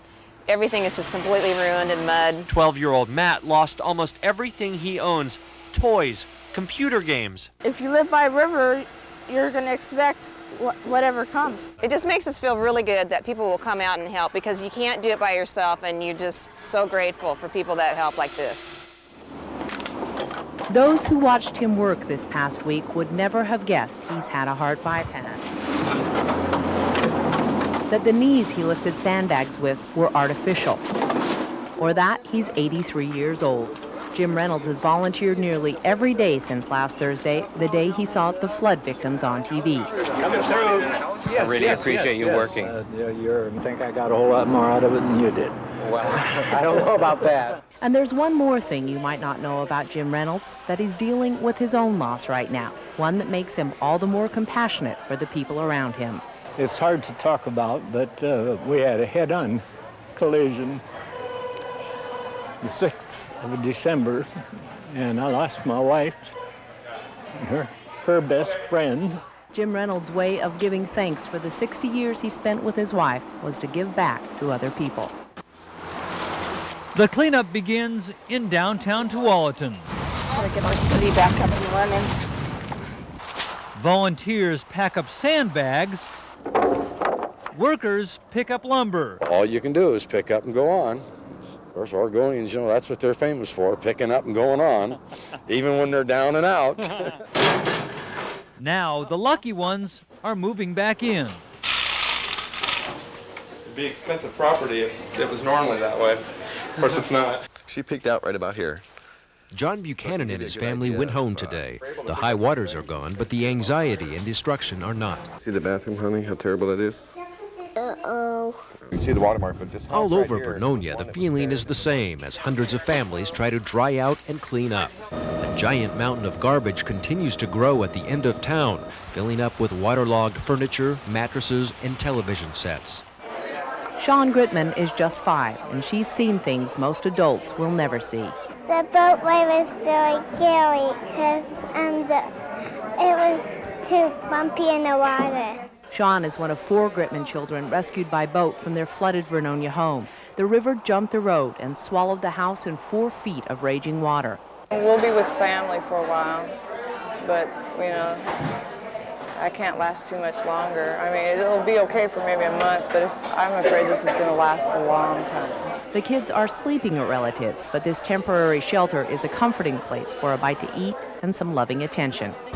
What is making things more difficult in Vernonia is that the 2 major highways are casualties of the heavy rains. Highway 47 has been partially washed out, and the Scappoose-Vernonia highway is blocked after giving way to the water-soaked hillside. For the last 4 days, Vernonia was an island underwater. The Gritman's home will likely be condemned. Its front porch is ready to give way. Its back porch has disappeared in the water. The children understand the loss. I don't want the house to fall down or all my stuff will be broken. Shawn's stuffed animals are the only treasures that made it out. All of the children's toys must now be thrown out after being contaminated by floodwaters. I missed my pig, and I missed my babies. You can see the strain in the face of the young mother of 4, a mother who doesn't have a drop of flood insurance. But the toll on the children is also great. Children who lost part of their innocence in the angry waters of the Nehalem. The Columbia River was a lot rougher last Wednesday night when Don Boswell saw something in the darkness coming down the mouth of the Sandy River. Never have ever seen anything like that happen. What he saw was 70-year-old Harold Jenks standing on this, all that was left of his home, a home that became a life raft when a landslide swept it into the rain-swollen Sandy River. It was just before 9 o'clock that night when tons of debris, mud and trees, and you can see just how mucky it still is, came crashing down along this section of Highway 30. It came across the roadway and unfortunately right into the place where Harold and Jackie Jenks' house used to be. But those who helped save her husband don't think they did anything special. We don't really feel like we're heroes. We feel like that somebody was in trouble and we done what we could to help them. They only wish they could have helped Jackie Jenk as well. A dangerous rescue captured Thursday on home video as Klatskanai firefighters lead Irene Palamaki from her slide-damaged home to safety. To get her there, she had to cross this huge mud and timber slide. Now, 4 days later, she recalls sitting in her living room with her sister-in-law when the slide started. We're just praying that the house held. But then you never knew when these gigantic logs was going to hit some big portion and knock the whole thing down on us. As firefighters led Mrs. Palamaki through all this muck and debris, suddenly the earth started moving again. Another landslide heading their direction, this one captured on home video. Did you worry about me a little bit? The Army National Guard comes to the rescue of local farmers hit hard by the flood. Peter Giordano has more than 600 cattle trapped on Government Island with no food. This is my bedroom. Now I don't know how you clean up a mess like this. Few people need help more than Beulah Hoagland and her husband, Dean Mickles. That was a room for food, canned food, and so on. They can't start cleaning up their devastated home in Dickey Prairie near Malala until they know how much help they'll get from the federal government, or whether they'll get any help at all. The river swept away half of Norm Hagstad's home. There was another 40 feet out from where we stand right now. The bank was. And in nearby Malala, the National Guard delivers water to a town where the flood destroyed city water pumps. Thank you, my dear, for bringing that. It took 10 hours and 3 car rides for Rob Redmond to hitchhike here from Idaho. Now he's helping people along Mossy Brae clean up from the flood. He decided to volunteer after seeing pictures of flood-ravaged homes. I figured I'd rather go do that and do something for other people than sit and do nothing. Everybody's really helpful, really getting down here and helping out. It's hard to believe. When other people are hurting and other people can see that and the fact that we can help them, I mean, it's just our obligation. It's what we're supposed to do. It's what being human is about, I think. Rob says he empathizes with the flood victims. He grew up in Southern California, where his parents are still recovering from the deadly earthquake that damaged their home a couple of years ago. Rob says he's heard things are also bad in Tillamook, and he may go there next, but adds that he's happy to volunteer wherever he's needed. Today, little children play with the rocks in Bingen's Dry Creek. This entrance to the Eagles Lodge used to be at street level, and this pool table used to be at the other end of the room. About a 500 to 700 pound table. And just the water was coming through so fast, just picked it up and moved it. There's been no damage assessment yet. Right now, all they know is it's pretty high. Also pretty high are the seemingly endless mounds of rocks lining Walnut Street next to the lodge. In fact, I asked when the guys out here on the dump truck, I said, did you guys haul that in here, to stop the water? Nope, it all came off of that mountain. So far, about half of the rock slide's been cleaned up.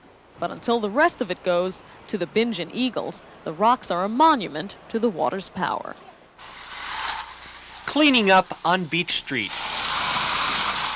Jody Lewis sprays off her children's toys. Just a few days after Thomas Creek jumped its banks and washed across the small Lynn County town of Scioto. The river was it was running through here. Picture living like this. I can't win, I can't get ahead. Every time I get something done, something else has to be done. Life is trying to get back to normal in Vernonia. But the reality is, even though the floodwaters are gone, the anxiety and depression are not. Like this, you're up here and then you're down, back and forth, but we'll make it. Tom Flaherty had just remodeled his home when the floods hit. Now he's ripping out insulation and waterlogged carpet. It will be a while for classes to resume at Vernonia High School, too.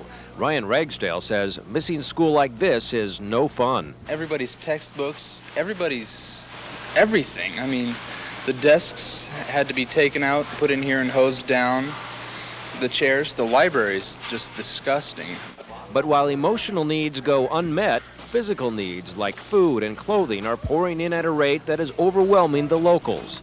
Donations from Fred Meyer, Safeway, and thousands of citizens are flooding relief centers. Hazel and Fred Schaller are finding the pieces of their lives that will help put them back on steady ground. Last week, the raging Lewis River set their belongings afloat in a wash of mud and contaminated water. Look at that. Fred Schaller, who has heart disease and diabetes, was trapped in water above his truck window. Yeah, it makes you wonder whether your time has come or not, but no, I felt I could make it. Fred walked out of a river rising 3 feet in less than an hour. These colored pieces of material are pieces of clothing washed away in the water's rage. The Schallers still don't know how much they've lost. They're concentrating instead on what they have. I need a mop. Good friends who are helping them clean up. Hazel, I never thought I'd have to come down and clean your house like this. How do you thank them? How do you thank these people? It's not easy. Of course, they know that if the shoe was on the other foot, we'd be there. Just hook onto it and see if you can drag it. Okay, go ahead. At this one household, the river's toll included 4 cars and 4 rooms of furniture, but their loss is nothing compared to some. We're alive. We could have lost him. And the Schallers find steady ground in strange places. The floodwaters are gone, but a tide of hardship lingers over this part of the Oregon coast. North of Garibaldi, a huge landslide still partially blocks Highway 101. Nearby, another slide cut off the town of Wheeler from its only source of water. They brought what's called a reverse osmosis purification unit, filtering water from a stream near town. The effort brings thanks at Wheeler's Treasure Cafe. There was a couple moments of sheer panic. We didn't know what our fate would be for the next 10 days. So we're very thankful. The patio that once sat here at Oswego Point Bar and Grill was last seen floating down the Willamette. Just kind of broke loose, and hopefully we're going to find a lot of people's stuff. That's what we're hoping for. Jack Stiles, a self-styled river rat, is helping people search for stuff that washed away. No easy task considering all the debris. The stuff that hit bridges and everything come over the falls, we're just finding a lot of pieces. Some things have already been rounded up that survived the wild river ride. So the best I can say is, cross your fingers, have patience with us, because we're at the mercy of the river gods. It's just like home. I know some people like oatmeal in the morning, some people like eggs. Leslie Jensen and her husband are playing innkeeper to neighbors whose homes were ruined by the flood. This is Bill and Marge's bedroom and their bathroom, and Cheryl and Tom are staying in this room. The Jensen's home is on a hill. They invited neighbors to stay when the water began to rise in the nearby Tualatin River. We've watched our poor neighbors deal with a lot, so we feel very fortunate. And they're delightful people. You couldn't ask for better neighbors. Insulation, wallboard. What a mess, huh? Marge Long and her husband Bill live across the street. Marge says staying with their neighbors makes it a lot easier to get things done. There's something about being close to the familiar, I think. And so we could see our house and it felt better. During the height of the flood, Bob Klein slept in his boat outside the Jensen's home, but could use the phone and shower whenever he wanted. It was like a hotel in the neighborhood, but you didn't have to pay. Only now is survival near the town of Mist turning to cleanup. About up to here. Jeanette Grant shows how high the water got in her home. Here's the window, the mark right there. Jeanette and others are surviving on donated items stored here at the Mist School turned supply depot. While most towns and cities are well into their recovery, Mist is hardly even started. Bottled water and barrels of food arrive from flood-stricken Vernonia because the problems in this small town are huge. Luis Valera's barn was flooded, and hay that wasn't ruined is running low. He's bought what hay he can. Meanwhile, people in Mist hope the help keeps coming. They'll need it for months. If you want to feel like a flood victim, start from the beginning. Be 20-something. Have a dream of going into business with your best friend from childhood. Find the perfect place, a 5,000 square foot lakeside property. Spend 5 months and $225,000 building your business. We had this all planned out over the next 2 years of how we were going to grow this business, and this wasn't part of it. Close your doors. Steady yourself as you give away $3,000 worth of food. We figured there was going to be some bumps in the road, but we didn't figure there was going to be mountains to climb. Be 20-something. Watch your first business, your first dream, washed away. Breathe deep and start over. Slabs of asphalt tossed across a field show the flood's power, but it's the bigger picture, acres and acres and acres of pasture land smothered in silt that really show the destruction. In places, the mud is several feet thick. Some say it looks like a scene from the 1980 eruption of Mount St. Helens. It will be midsummer before fields can be reseeded and grass grows tall enough to feed dairy cows. A group of farmers in Sisters in Redmond area brought us a load of hay last week for our younger animals. That helped a lot. High-priced hay bales lie steaming and rotting outside his barn, and 3.5 miles of fence line disappeared under mammoth logs swept in by the flood. Look at the size of that log, and all up and down here. Look down the river there. My gosh, it's just, it's just like a clear cut down through there. But the amount of damage, and knowing any day feed donations may stop, have even the most optimistic here wondering whether they'll be able to make it through this year. In the small community of River Grove, where nearly half the population has been affected by the flood, the help is received with open arms. But it's not just the Red Cross that's making a difference here. It's also the many volunteers who continue to show up every day. Out of the 125 homes in River Grove, about 25% have been devastated by the flood. Thanks to volunteers, the rebuilding has already started. And as for those who have signed the Crawfords volunteer list, We'll pull it together. Then we'll have a bodacious party to thank everyone. This gravel road used to lead to almost a dozen homes. Now it's a road to nowhere. Floodwaters swept over the top of this bridge on the Nehalem River just south of Highway 26 3 weeks ago. Now its center span lies at the bottom of the river. The only way to get across, small boats and an emergency rope and pulley. I have 3 kids, and you know, they're like they want to go home, but we can't. Waitress Joan Wilcoxon owns one of the homes cut off by the bridge's collapse. She left behind almost everything she owns when she evacuated. Now she fears the bridge may never be rebuilt. I don't know what I'd do. My property value is lowered. The bridge may qualify for federal flood disaster relief. Locals hope so because there's no way they can afford the $1 million it'll take to fix it. And this all was up there, now it's all down here. It's one of the most scenic trail systems around, offering panoramic views of the Columbia River Gorge and a half-dozen major waterfalls. But the trails around Multnomah Falls have taken a real beating in recent weeks. Huge slides have washed out giant sections of the trails, including a newly renovated part of Perdition Trail, where a $150,000 staircase project was wiped out. neighbors and friends removed furniture and valuables from the home they fear could literally tip over. A mudslide, which started 2 weeks ago, has now left the home teetering on disaster. It's heavier on the backside than it is the front. And so if the rest of that leaves, then you've got more weight on the backside and it could just tip over. Utilizing huge cranes, construction crews will work throughout the weekend in an attempt to save the house.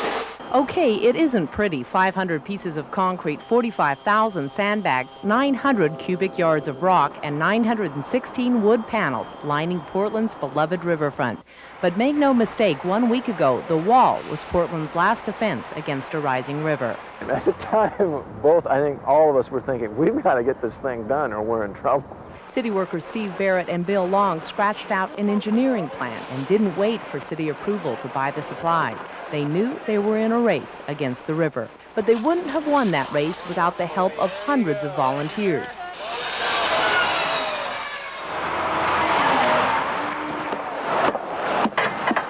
The emotions I felt when the entire city came out to help.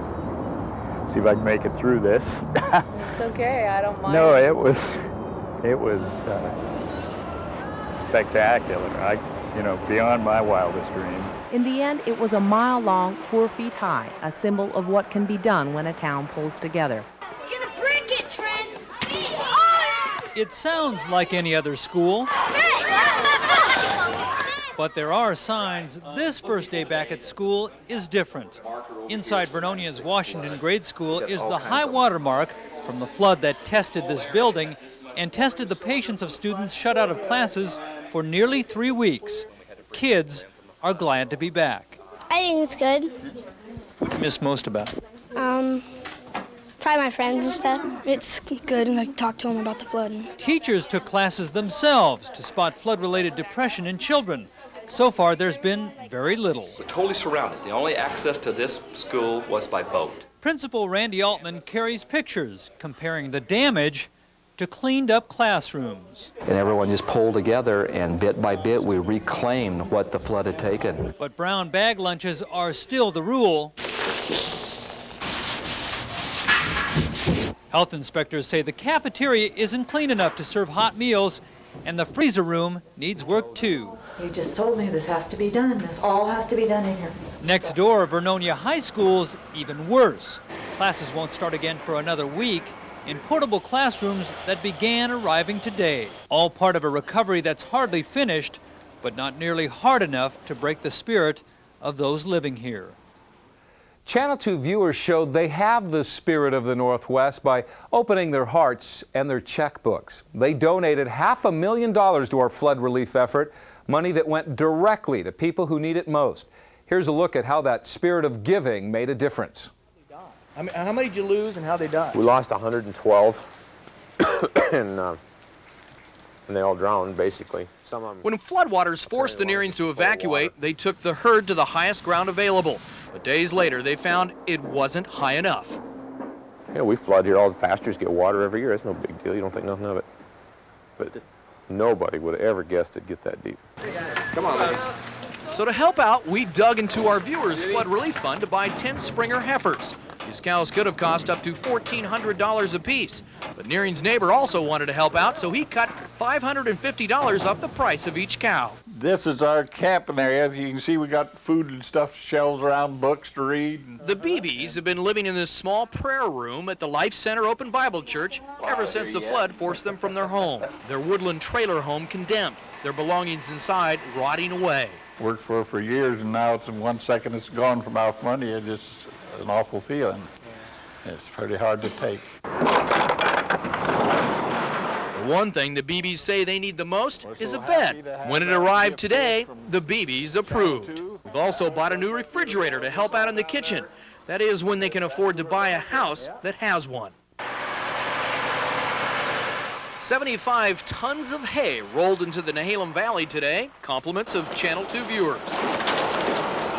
Farmers anxiously unwrapped it like a Christmas present they never thought they'd get. This hay, trucked all the way from eastern Oregon, is destined for 40 flooded farm families. They came in here with a motorboat and rescued us off the top of the stack here. Penda Meeker says the hay the flood destroyed in their barn saved the life of her family. Boss. Now she says this donated hay will save their livelihood by keeping their cattle alive. Well, the chest of drawers goes in the front bedroom. Okay. It's only a delivery of donated furniture, but to Arvil and Leola Sessions, it's a truckload of hope. Yes. Lived for 85 years, and then you have something like this happen. Like most people in Woodland, the Sessions didn't have flood insurance. The water rose so fast they had only 2 hours to get out. That meant watching as many of their life's possessions sank. But at 83 and 84, Leola and Arvil are starting over with a new bedroom set donated by our viewers. In Mist, it's all hands on deck to recover from the flood. Thanks, Joe. What's you doing things? What am I doing things? Yeah. So we can have a house back together. 40 sheets, that'll be 20 of those packs. Your money paid for construction materials to help rebuild nearly 40 homes. While government money is also helping with flood relief, many families say it's too little, too late. They've been too slow, for one, and for another, they don't cover everything that's needed. And this really fills in the gap. Keep going, you'll have it all the way in. And filling in the gaps, one piece at a time, is how the people of Mist are building back their lives. And some of your flood relief money is going back to school. Vernonia High School is still digging out from the flood. Behind me, the new quarters for students to hold classes in while their high school's being remodeled. And once it is, the gym is filled with donated classroom materials by all kinds of people, including our viewers. Things like a new computer card catalog for the library and a new gymnasium floor that is now buckled. It's totally ruined by the flood. There's a dresser. You're also helping families like the Wallaces. Donations from Channel 2 viewers will pay for some new furniture. The Wallaces were able to fix up the house themselves, but without your help, we'd have a big empty house. That's where we'd be. But I mean, we're thankful to have the house and you know, the carpet and stuff that we've been able to do on our own. But the furniture isn't something that we could afford to replace. Imagine an entire mountainside crashing into your home. Everything inside buried or crushed by boulders. That's what a landslide did to Hirsch and Carol Rosh's life. And I said, oh, we got to get out of here. And he went and looked, and he says, let's get the H out of here. And we ran, and I didn't have time to even grab a coat. The solution to their problem? Let's go shopping, come on. Thanks to our viewers, we took the Roshes to Montgomery Wards, where they could buy some of the items they lost. This one, They bought a TV, The VCR. a washer dryer, a stove, a water heater, a dishwasher to clean what dishes she could find. Some of it's buried down below the counters, and I don't know if they can get them out or not. It sets up like cement. And several other items the Rushes lost in the landslide. Total, more than $10,000. Can't thank people enough. It's just, I haven't got the words to say how I feel. You know, thank you is about all I can think of. You know, what else? You know, maybe someday I'll get a chance to return it to somebody that needs it. And I will always give. Anytime I have a chance to give and they ask for something, I will give, even if it's a little. It's a gift, and thank you very much. I'm just glad that people are thinking about the animals too. You know, the Red Cross was here helping with the people, but a lot of us that have animals, our thoughts were, how are we going to feed our animals? And the viewers are a godsend, and they will never know how much they've helped here. I'd like to say thank you to every one of them, and I appreciate what they have done. I can't believe that people are so kind, so generous. Before it was over, most of us realized, reporters and flood victims alike, we'd never been through anything like that before. Comparisons were made to other catastrophes, floods of '48 and '64, and suddenly we realized, were we to add a little music and the words of an anonymous poet, we'd have legend in the making.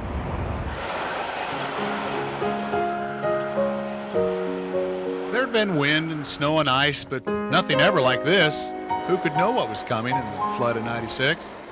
Quite suddenly, it was upon us, muddy water rising everywhere. Little time to make higher ground, pack a bag, or say a prayer.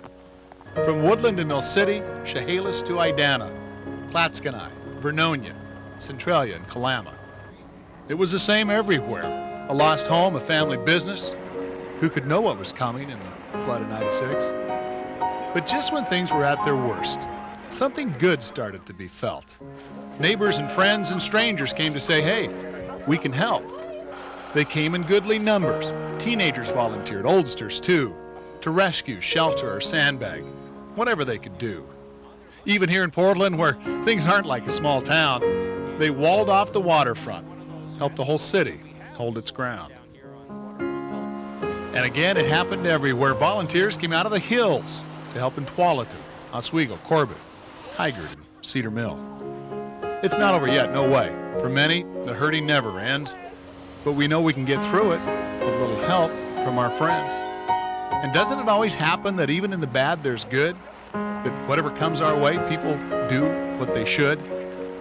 And so we might say tonight there's never been anything like this, but who could know what was coming in the flood of '96?